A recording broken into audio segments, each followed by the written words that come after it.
Muy buenas tardes a todos y todas. ¿Cómo estamos? Buenas tardes, licenciado, ¿todo bien? Qué bueno. ¿Y usted? ¿Cómo está? Aquí también con un poco de calor. El miércoles eh, dijimos que este día íbamos a informar cómo van a quedar los grupos distribuidos para la celebración del foro número 1 y que se refiere al tema salud, enfermedad y la atención integral, que se va a celebrar para el 12 y 17 de agosto de 2022. Ahora bien, somos el grupo teórico 04 y somos 9 grupos. 9 grupos. Somos varios. Entonces, como el 12 de agosto cae viernes, y entonces el viernes tenemos de 2:50 a 3 clases. Entonces solo tenemos una hora. Entonces, para esa fecha que comienza el foro, vamos pues a trabajar o van a trabajar los grupos 01, 02 y 03. Desde ya pues queda establecido que los grupos van a trabajar ese día el 01, 02 y 03. Para que el 17 de agosto, que sería miércoles, ese día tenemos 2 horas.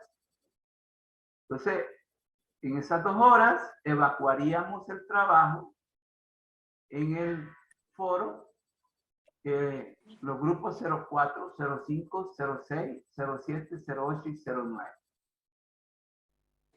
Tómenlo muy en cuenta. Este cuadro, esta distribución está en el aula virtual, para que la tomen muy en cuenta y la consulten.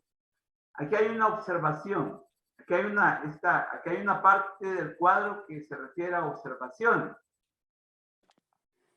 Cada grupo de trabajo tendrá un espacio de 10 minutos para presentar su ponencia. Por favor, tomarlo muy en cuenta. Media hora antes de finalizar el horario de trabajo se entablará una plenaria para la reflexión en torno a las ponencias presentadas. Igual como se celebra un foro, solo que el de nosotros va a ser virtual. Entonces, así quedarían distribuidos los grupos. Ahora bien, esta información se las estoy compartiendo prácticamente 15 días antes, o un poco más, para que ustedes tengan tiempo y tengan tiempo para preparar la ponencia. Hablen con la persona que les va a dar la ponencia, quién va a exponer, quién va a desarrollar la ponencia. Y bueno, y hagan el documento. El documento me lo van a entregar ese mismo día a través del foro, de la herramienta foro que voy a programar. Así quedaríamos con el grupo 04. Somos varios grupos, entonces comenzaríamos con los primeros 3 el 12 de agosto y terminaríamos el 17 de agosto con prácticamente 6 grupos, ¿no? 6 grupos. Bien, no sé si hay alguna duda, alguna pregunta, alguna inquietud con esta distribución. Podríamos abarcarlo, aclararlo. Entonces queda ya establecido. Repito, este cuadro ahí está en el aula virtual de esta semana. La otra semana, pues, nada más va a aparecer ahí, pues, un banner donde dice que pues, hay receso vacacional. Vista así la situación, vamos a continuar con lo que incumbe el curso o la asignatura.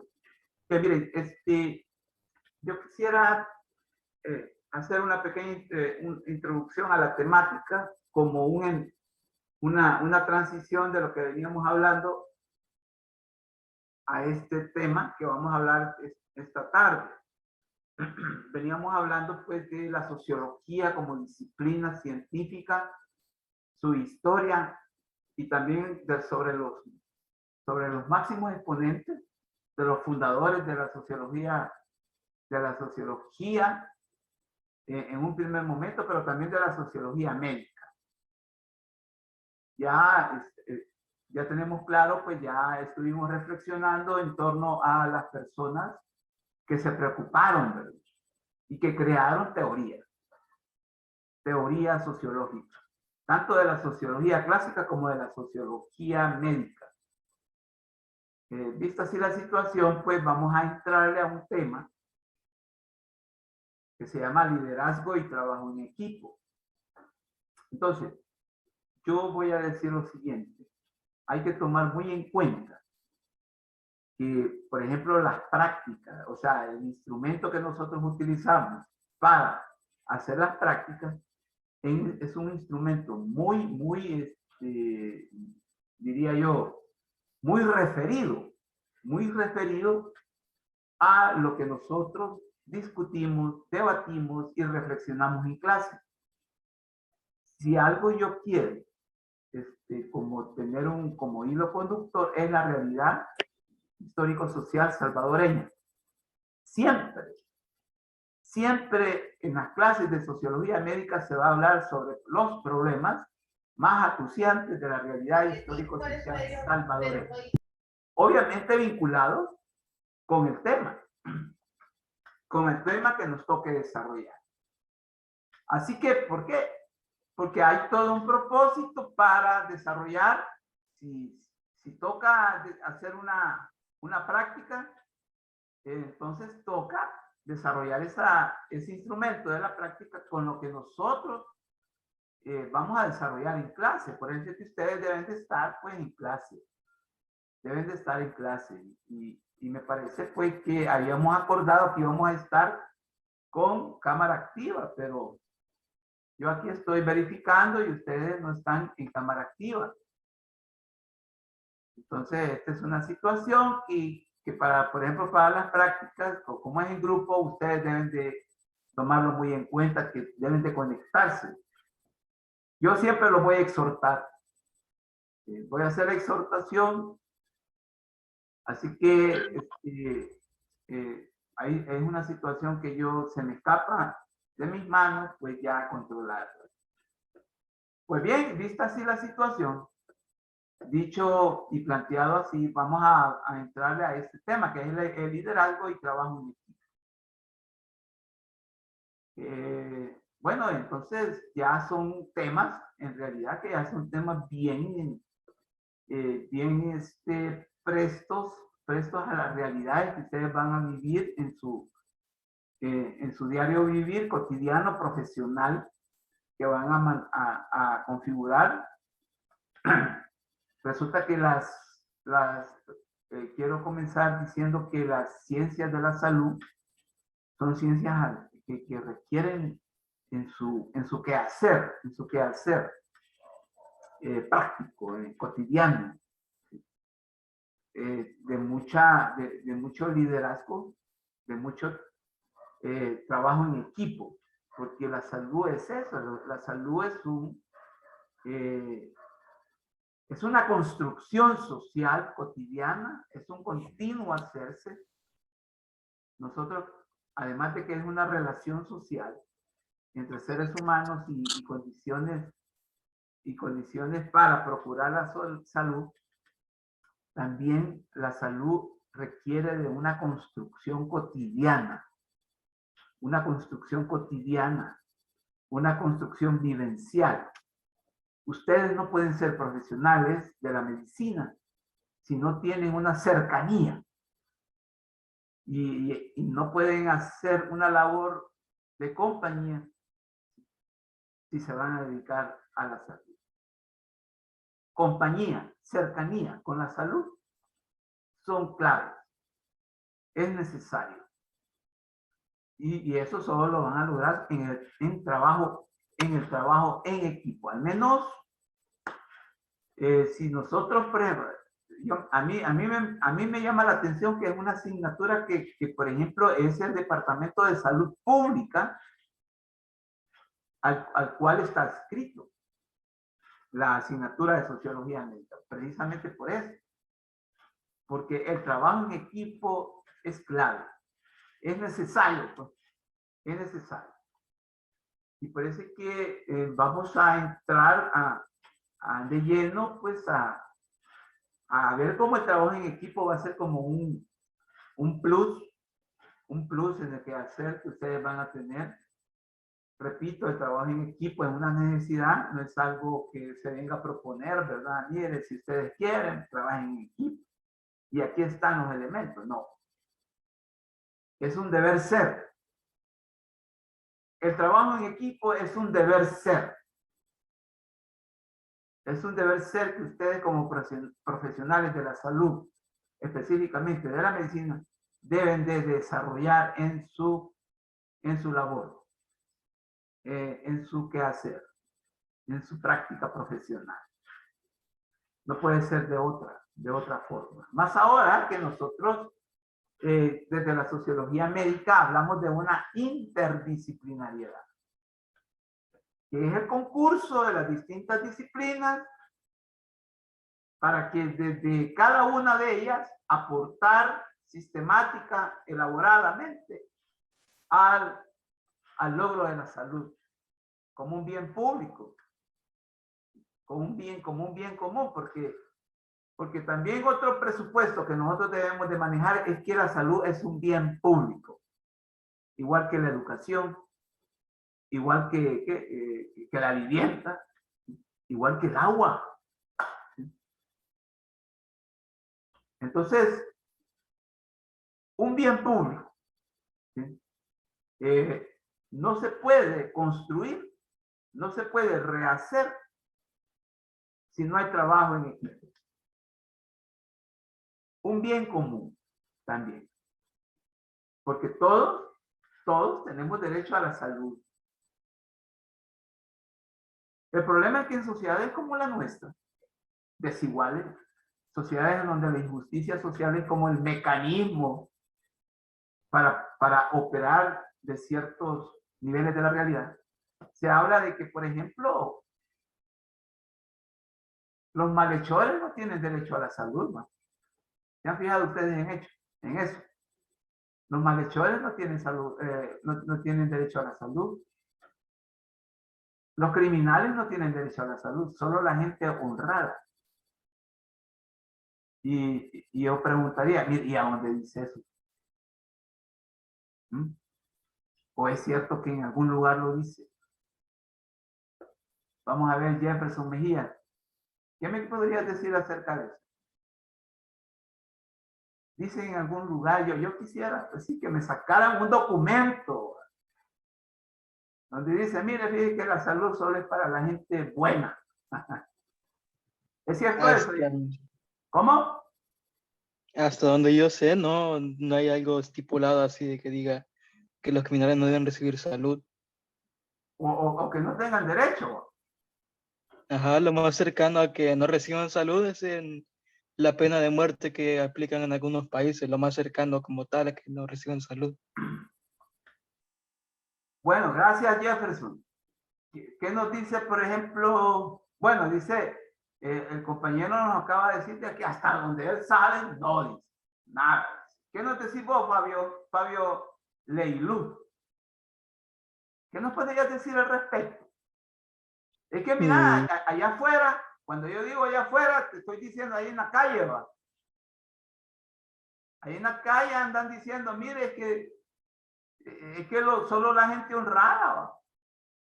Solo la gente honrada, solo la gente que no tiene problemas con la justicia, hay que darle derechos. ¿Va? ¿Se han fijado? ¿Qué nos puedes decir, Fabio? Bueno, una cosa es de que las personas tengan esos derechos y otra cosa es que hayan organizaciones que cumplan dichos, ¿verdad?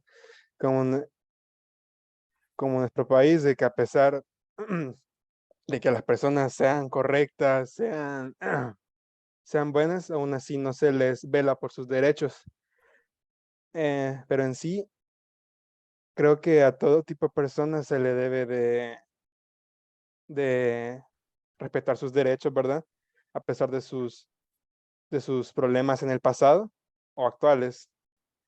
Y, Pero eso ya es creencia personal, ¿verdad? Y en el caso de que habló Jefferson, en el caso de que Estados Unidos apruebe la parte de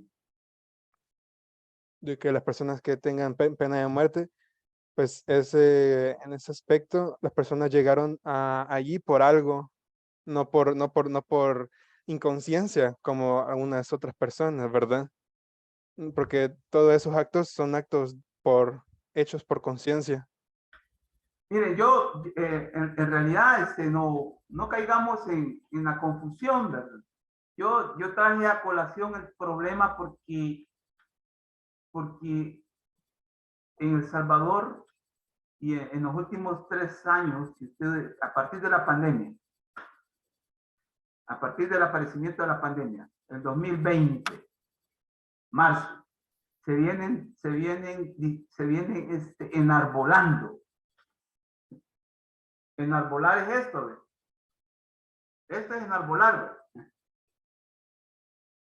Se vienen enarbolando discursos de que solo los honrados deben de ser protegidos, solo los honrados deben de ser, de tener salud, solo los honrados aquí y allá. Y resulta que ni los honrados en El Salvador tienen salud, ni los honrados en El Salvador tienen educación, ni los honrados en El Salvador tienen, por ejemplo, trabajo digno. Si no, no se fueran del país. ¿Va? Entonces, es un problema complicado porque caemos en la demagogia, compañeros. En El Salvador hay mucha demagogia. ¿Y qué es demagogia? Ser incoherente con lo que se dice y con lo que se hace. Que no sos coherente. ¿Va? Entonces yo me pongo a pensar, por ejemplo, en los derechos humanos. Porque ustedes tienen que trabajar con apego a los derechos humanos. Manuel Castaneda, Jefferson Mejía, Fabio y demás compañeros y compañeras.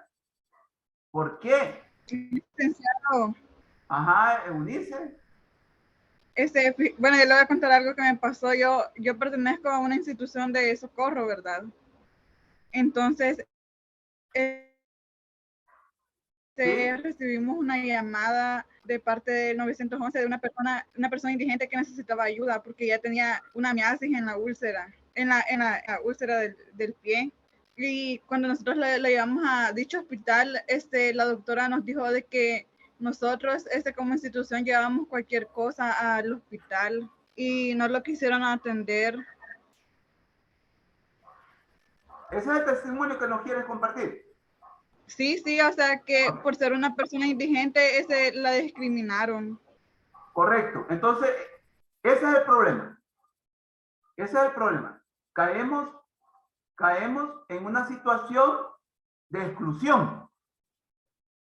Excluimos, ya sea por la apariencia, ya sea por su condición material. Incluso en este país se excluye a la gente hasta por vivir en un lugar feo. Y entonces se le excluye de la salud, se le excluye de la educación, se le excluye del trabajo y se le excluye de todo, de la vivienda. Entonces estamos tan complicados en esta situación, en este país, que por ejemplo la compañera nos acaba de compartir un testimonio sobre la exclusión que hay. a un indigente se le excluye de la salud entonces. ¿Y saben qué, Eunice? Y por favor, quiero que esto lo retomen digamos, con realismo, pero también con humildad y con madurez. ¿Quién le dijo a Eunice Melara que por qué llevaban gente cualquiera? ¿Quién fue Eunice? Fue una doctora que estaba encargada de cirugía general. Una médica que ustedes van a estar el día de mañana en un puesto de eso. ¿Se dan cuenta de eso? ¿Se dan cuenta de la gravedad? Nos dijeron que hiciéramos una denuncia y la verdad que nosotros hicimos un reporte, ¿verdad? Pero para la institución, no para el hospital. Claro, claro. Entonces, pero como aquí todo está amarrado a una institución que se llama Casa Presidencial. Pero este es otro problema también. Entonces no va a haber ningún reparo para la médica que le dijo eso. Porque en realidad, yo no sé, yo no me los imagino a ustedes procediendo así. Yo no sé, Renzo, ¿qué nos puedes decir? ¿Tú procederías así, Renzo? Renzo Villacorta. Yo no me imagino a ustedes procediendo así, procediendo. No, para nada, para nada. O sea, sería muy malo de nuestra parte y también pues no pondríamos en práctica todo lo que hemos aprendido, ¿verdad? Tanto como la ética y sociología. Gracias, Renzo. Gracias. Gracias por aclarar. Gracias por aterrizar en una situación realista. Licenciado, ¿Sí? ¿puedo hacer un poquito del abogado del diablo aquí? Adelante, mira hacia aquí. Sí. Tenemos que ser Lo que yo quería así decir también nosotros. era ponernos en la situación de que la compañera dice que hubo un indigente, básicamente, que le negaron la Atención. atención, ¿verdad? Entonces, ¿qué pasaría en la situación de que, porque también hay que ser realistas, como usted dice, en estos países no hay, ¿cómo lo digo? No hay para abarcar a tanta gente. A eso me refiero. O sea, falta, ¿cómo se llama? Faltan medicamentos, me imagino que hasta faltan camillas, no sé, o sea, pero falta de recursos, ¿me entiende? O sea, no es lo mismo un hospital público aquí que en Suiza, en Suiza. ¿Entiende mi punto? Entonces, pongámonos en la situación de que tenemos a un indigente o a una madre de familia que 3 hijos dependen de ella, ¿a quién vas a elegir salvar? Ajá. Tenemos en esta situación. Entonces, es a lo que yo llego de que en esa situación, ¿qué harían ustedes? ¿A quién ayudan? ¿A alguien que lamentablemente es un desperdicio de persona o una mujer que dependen 3 vidas de ella? O sea, yo miro eso también. Renzo Villacorta levantó la mano. ¿Qué nos puedes decir, Renzo? Hay alguna Sí, pregunta ahí, el compañero. eh, más que todo es como un aporte que quiero dar al comentario de nuestro compañero, ¿verdad? Eh, entonces, ¿dónde queda donde dice de que tenemos que tratar a todos por igual, ¿verdad? Porque tampoco podemos decir de que una persona es una basura porque también tiene vida, aunque esa persona, pues quizás no sabemos el motivo del por el cual está en esa situación. Y hasta se puede decir de que la otra persona, ¿qué tal si la madre de familia es explotadora infantil de los 3 niños? Entonces, pues, tenemos de saber también de la situación de todo, ¿verdad? Y ver a todos por igual. Correcto. Bien. No sé si haya otra opinión, por favor. ¿Hay otra opinión? Si la hay. Yo pienso que hasta cierto punto nosotros como médicos sí tenemos que pensar en la vida de los demás como igual, pero desde mi punto de vista yo soy muy utilitario. Entonces, desde ese punto de vista, Yo preferiría salvar a alguien que aporte a la sociedad de vuelta y que no solo quite. Ese es mi punto de vista. No te escuché lo último. O sea, preferiría salvar a alguien Alguien que aporte a la sociedad, Ah, aunque sea un granito de arena, que alguien que no, que esté perdido. Siempre lo salvaría, pero si me dan a elegir, yo elijo a alguien que aporte. bien. Gracias por tu opinión. Miren, escuchándolos a ustedes, todo lo que han dicho, respeto, lo respeto. Ahora, que comparta, digamos, las opiniones, eso no quiere decir no lo comparto. No lo comparto. ¿Saben? La salud es un bien público. Y por lo tanto, si es un bien público, debe de estar garantizada para que haya bien común. Y un bien común es aquel al cual cualquier persona, ciudadana, ser humano, debe tener acceso. Si no, no es bien común. ¿Sí? Es todo lo contrario, un bien privado. Entonces, nosotros desde la sociología médica, pero también desde cualquier otra ciencia social y también desde cualquier otra ciencia de la salud, no podemos caer en criterios excluyentes. Ahora bien, yo entiendo cuando ustedes dicen, miren, fíjense que cómo es posible que vamos a preocuparnos. O un marero. Ya, a eso vamos, a eso vamos. Yo entiendo los criterios cuando ustedes dicen, mire, cómo nos vamos a desviar, la atención nuestra sobre una persona que, pues sí, ¿verdad? Indigente, anda tirado a los perros y una trabajadora, una madre trabajadora que llega también de emergencia. Ojo con eso. Esa es la comparación. Esa es la comparación que han hecho. Por lo menos un compañero de los que ha opinado. Entonces, caemos no es utilitarismo, sino que se llama pragmatismo.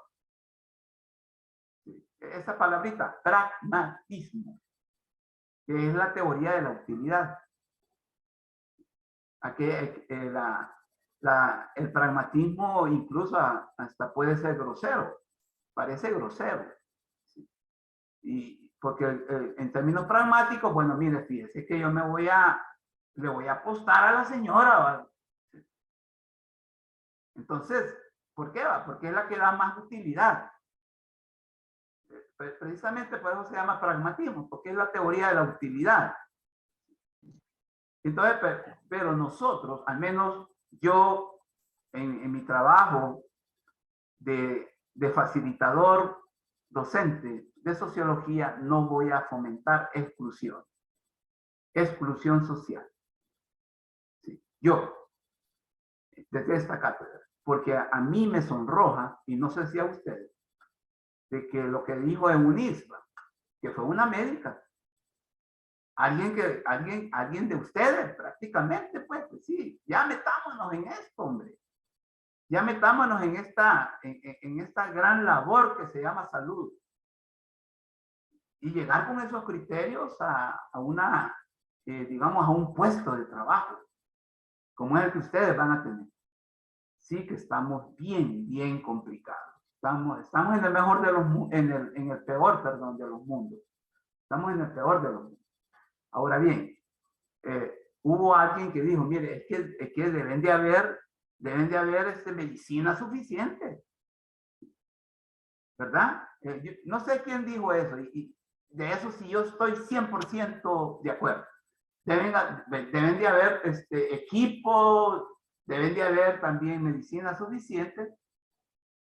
Es cierto. Y entonces, hacia eso hay que nosotros orientar todos nuestros esfuerzos para que los hospitales, los sistemas de salud de este país y de cualquier otro país como El Salvador tenga, ojo, tenga los recursos necesarios y suficientes, para que no andemos diciendo, bueno, como, pues sí, anda tirado a los perros, ¿sí? Sí, pero ahí viene la señora trabajadora, esta hay que atender. Eso es como, miren, yo fui hace como unos 5 años, fui de emergencia al Seguro Social, porque yo soy hipertenso. Y entonces se me había subido la presión arterial. Yo bien me acuerdo que fue por una Navidad. Al Seguro Social, al MQ. Ustedes me imagino que ya saben de dónde es. Y bueno, a emergencia del MQ. Y ahí estuve esperando. Y llegó en una ambulancia, llevaron a un ebrio. Sí, a un ebrio herido de bala. Sí, herido de bala. Eso sí, que andaba ebrio, pues, se sentía lo etílico, ¿verdad? El ambiente etílico ahí. Y resulta que los médicos que estaban recibiendo a las personas, y como hay una clasificación, ¿verdad? ¿Se han fijado ustedes que en los servicios de emergencia hay una selección, hay un proceso de selección? ¿No? Ustedes saben eso, me imagino. Y si no lo saben, se van a dar cuenta. Ya que en la práctica ustedes van a tener que seleccionar. Claro. Lo del triaje se refiere a usted. ¿Perdón? El triaje se refiere. Pues sí, cuando uno llega y ven las dolencias, y de ahí te seleccionan, ¿va? Esto y esto y esto. Entonces, desde ya, o sea que no vieron al ebrio, solo sintieron el olor a alcohol, ¿no? Mandémoslo más por último porque viene ebrio. Y le pasó lo que le pasó fue por andar así. Miren, por el amor de Dios, para mí que es un criterio válido de proceder. ¿O crees tú, Catherine, que es un criterio válido de proceder en un problema de salud?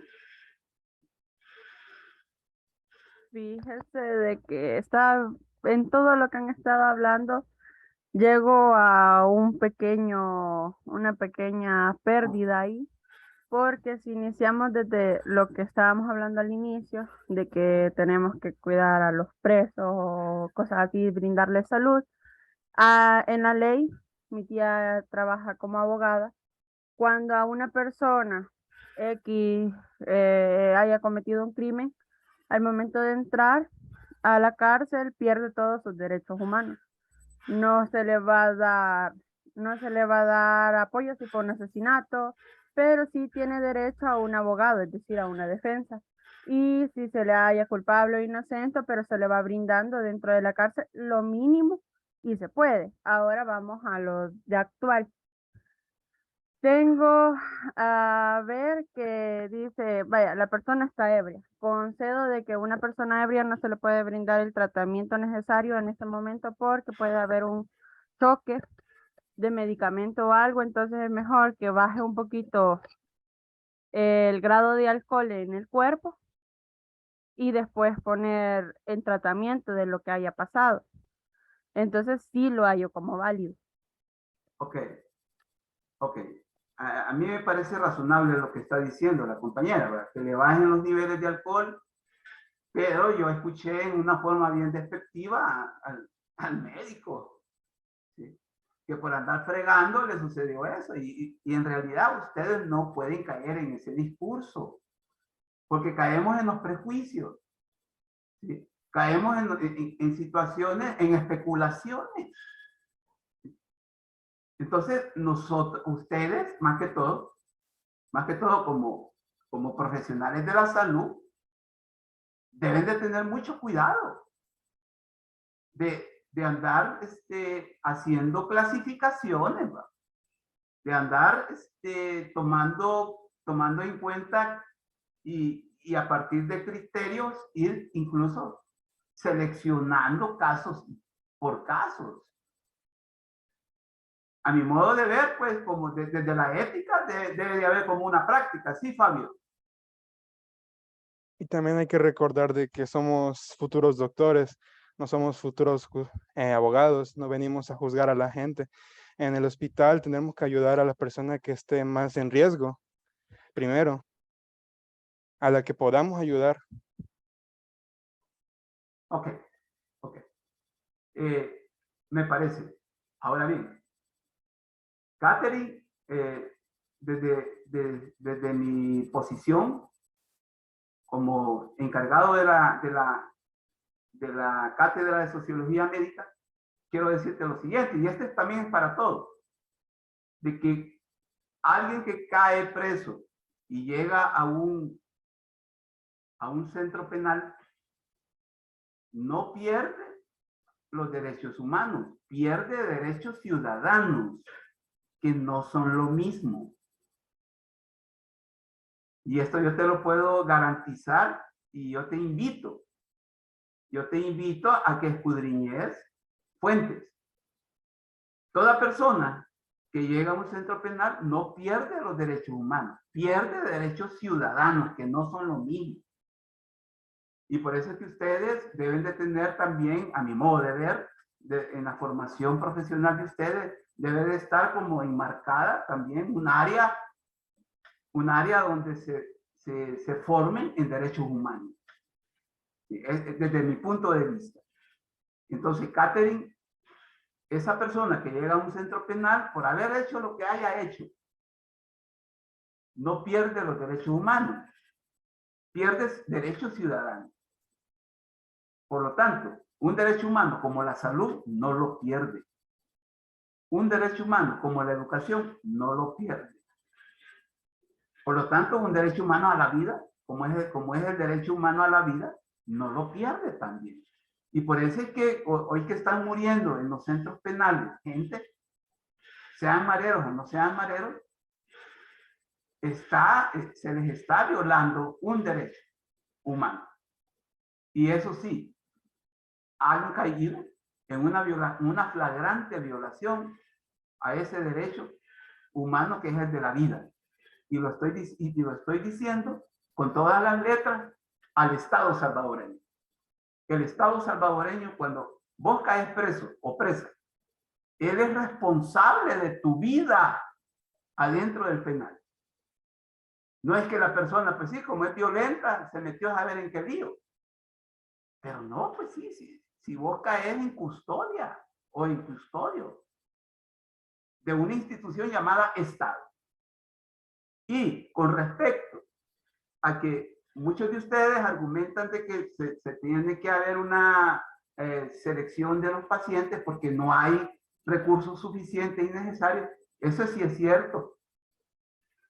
Ahora bien, desde ya les digo que hay que luchar para que el Sistema Nacional de Salud de este país tenga los recursos necesarios y suficientes para que no haya ninguna selección de personas.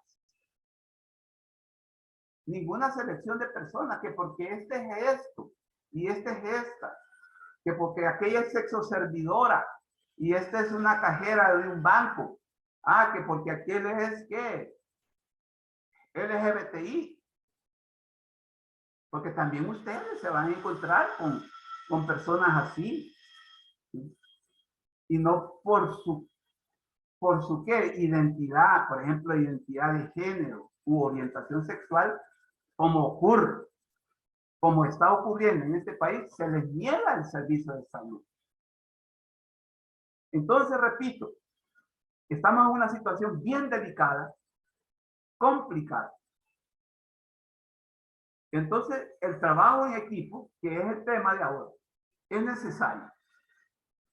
Es necesario en una profesión como la de ustedes. Y también, por ejemplo, la de los que quieren ser enfermeros y enfermeras, los que quieren ser nutricionistas, etc. Entonces, hay que tener mucho cuidado. Mucho cuidado. Hay que escudriñar. Sí, hay que recabar. No se quede con lo que decimos aquí en Sociología Médica. Hay que tener cuidado con eso. Entonces, vamos a dejar hasta aquí el tema, porque es necesario de que establezcamos que ustedes también van a ser profesionales de la salud que van a tener que, ojo, van a tener que ejercer liderazgo en su quehacer profesional. Y ese liderazgo tiene que configurarse o traducirse en trabajo en equipo. Desde ya les digo, esta cátedra de sociología médica no se imagina a ustedes, no se lo imagina a ustedes asumiendo liderazgo sin hacer o fomentar trabajo en equipo. ¿De acuerdo? Entonces, hay objetivos. Hay objetivos que la asignatura quiere dejar bien marcado, que es el definir qué es el liderazgo. ¿Sí? Definir qué es liderazgo, establecer las características de un líder o lideresa. Aquí se me escapó poner lideresa, que son las mujeres. Las mujeres líderes. Lideresa con S. Líder y lideresa. Y comprender qué es trabajo en equipo. Porque es el modus operandi de ustedes cuando lleguen a las instituciones en donde les toque trabajar. ¿Qué es el liderazgo? Catherine, ¿me podrías leer esta diapo, por favor?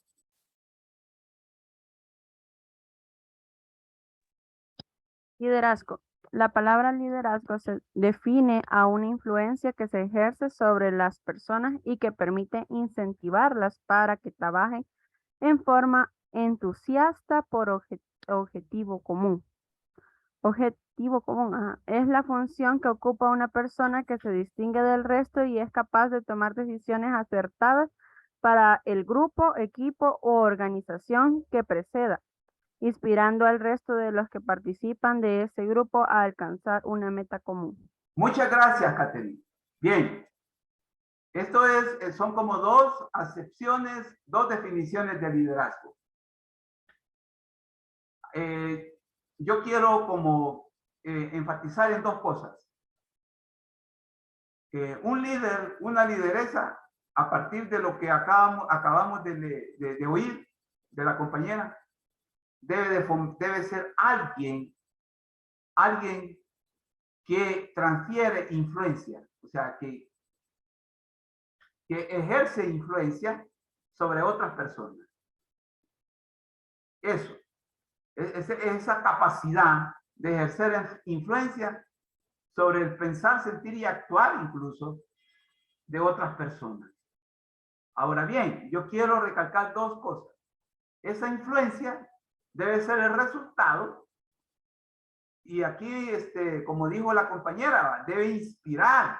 Aquí dice, inspirando, dice aquí, pero el verbo es inspirar, pero que debe inspirar confianza y credibilidad. ¿Sí?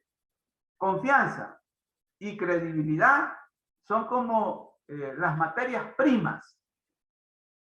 Son las materias primas del liderazgo. Confianza y credibilidad. Una persona que no inspira confianza ni credibilidad difícilmente va a poder como asumir un liderazgo. Un liderazgo como se debe o como el que se necesita en el trabajo que ustedes van a ejercer el día de mañana en las instituciones hospitalarias. Entonces, esa influencia no es cualquiera, no es cualquier influencia. No es una influencia que viene como el resultado de que pues sí, el otro tiene pisto, ¿sí?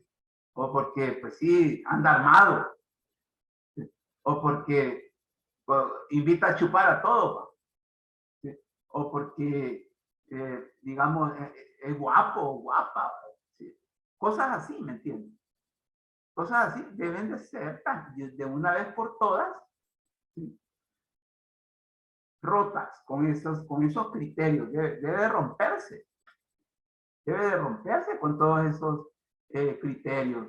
Entonces, el liderazgo al que nos estamos refiriendo aquí es ese liderazgo que inspira esos dos prerequisitos: confianza y credibilidad.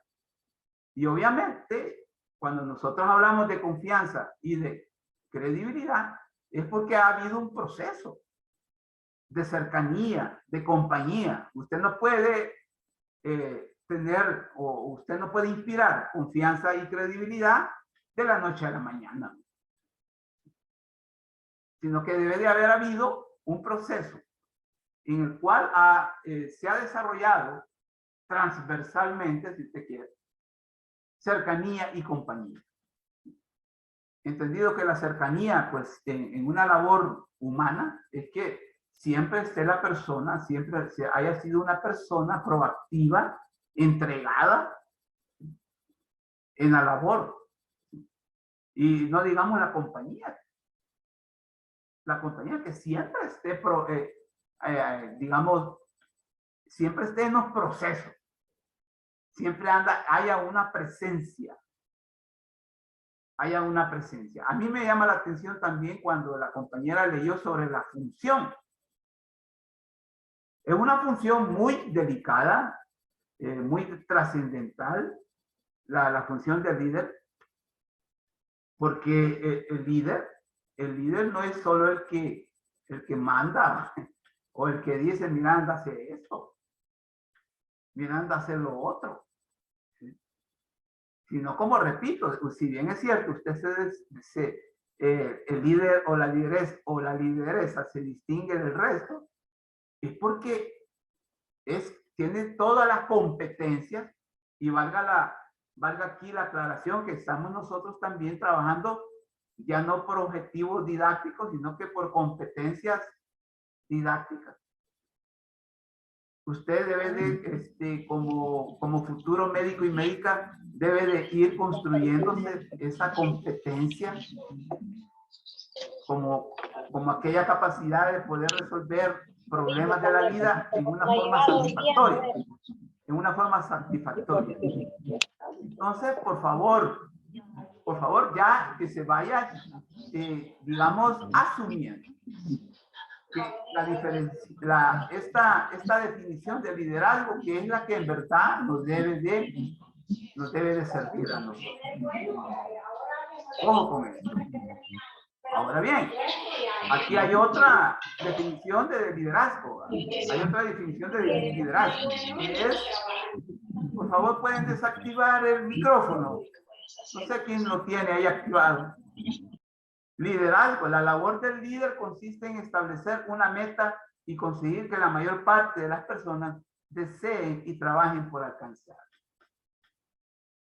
El líder y lideresa deben de ser personas con características bien definidas, deben de asumir características bien compartidas, por ejemplo, que sean personas organizadas, disciplinadas, personas con preclaridad, deben de ser preclaros en el sentido de la definición de metas y objetivos, ¿sí? El liderazgo también es eso.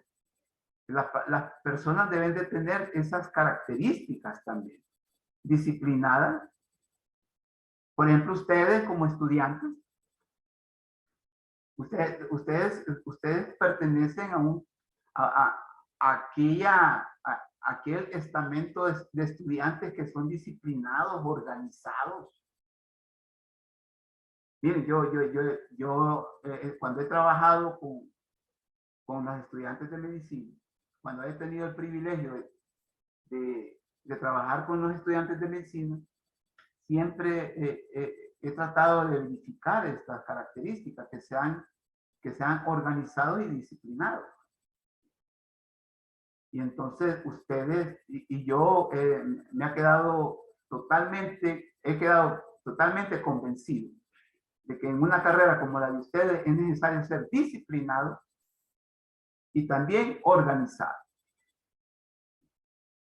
alguien que no tiene una predisposición a ser disciplinado y organizado, seguramente se va a topar con escollos en el proceso de formación. Entonces, vaya también ese liderazgo, la clasificación del liderazgo. El liderazgo debe de plantear que hay que ser autocríticos,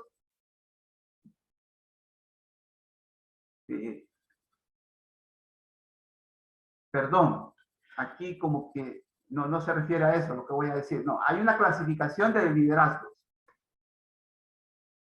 Los hay autocráticos o autoritarios, los hay burocráticos,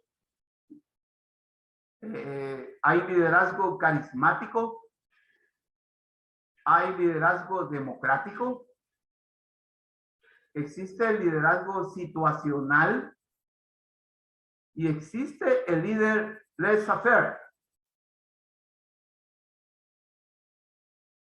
Ese último, laissez-faire. ¿Saben lo que es laissez-faire? Es una palabra francesa. ¿Alguna idea? Laissez-faire, ¿ya la han leído, ya la han escuchado? ¿No? Laissez-faire quiere decir dejar hacer. Dejar hacer. Algunos también no solo dicen laissez-faire, sino que laissez-passer. Dejar hacer, dejar pasar. Entonces, resulta que con ese criterio también se puede identificar a un líder. El que deja hacer, el que deja pasar. Entonces, es el líder aquiescente. Entonces, estos son las clasificaciones de liderazgo. Entonces, ¿a qué nos vamos a referir? A un liderazgo autoritario. Vamos a ver, que Delmi Alfaro nos podría leer esta diapositiva, por favor. Claro. Liderazgo autoritario. Es el que ordena y espera que se haga casos a sus órdenes. Es positivo y dogmático. Es líder, asume la responsabilidad en la toma de decisiones, dirige, controla y motiva. Todo se centra en el líder, ordenar e imponer. Puede llegar a gritar o tener un tono fuerte. No comunica, ni informa, ni cree que debe hacerlo. Puede llegar a dar castigos o incentivos. Toma todas las decisiones. No delega las responsabilidades y fija objetivos y tiene el control. Muchas gracias. Bueno, este es el liderazgo autoritario. Complicado, ¿no? Es un liderazgo complicado, en definitiva. Es un liderazgo que hay que tener mucho cuidado. Si nos llegamos a topar en nuestra vida con alguien así o en una situación de estas. Porque ustedes, la compañera acaba de leernos características que en alguna forma, si bien es cierto, pueden ser buenas, ¿sí? Pero se desvanecen en el modo de cómo operar o en el modo de cómo proceder. Ojo con esto. Ojo con esto. Entonces, por ejemplo, ¿a dónde me podrían preguntar ustedes? Mire, por ejemplo, aquí en este segundo, aquí dice, por ejemplo, es positivo y dogmático. Imagínense, eso desde ya complica la situación. No negamos que un buen líder o una buena lideresa debe ser positivo. Claro que sí. Claro que sí debe de fomentar ser positivo. El problema es esto. El dogmatismo, el aferrarse, el cerrarse, aferrarse, cerrarse, el enclaustrarse